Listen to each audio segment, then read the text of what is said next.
Hi everyone, I'm Milla, and here's the latest on immigration and Canada's job market. Canada is quietly setting a new target for its workforce.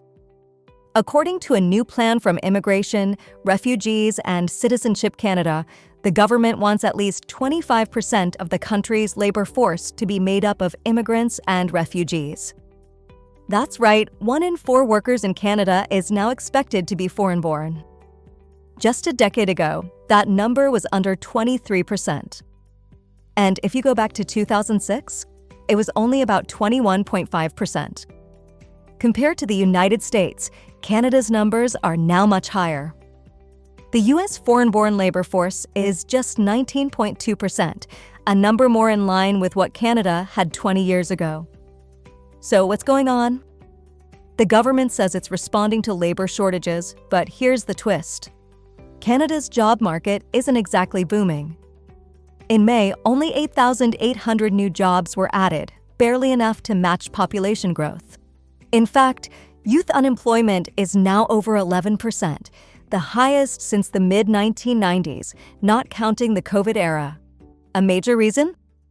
A massive increase in low-skilled jobs being filled by temporary foreign workers.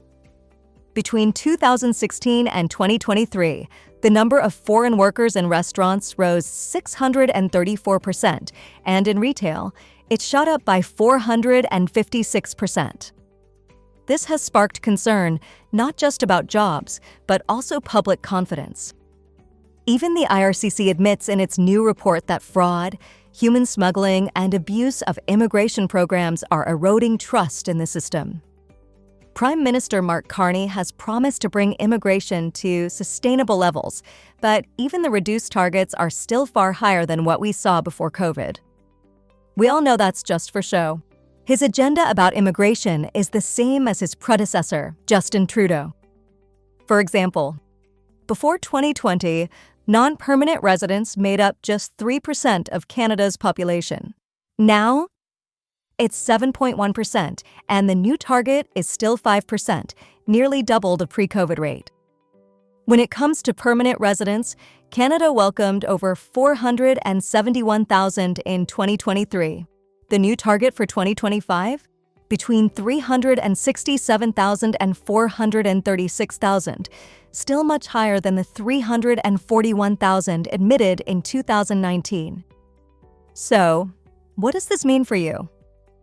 Whether you're a job seeker, employer, or a newcomer, these changes affect the economy, wages, housing, and services across Canada. I think we have to leave more jobs to young Canadians and people that are already in Canada. What do you think?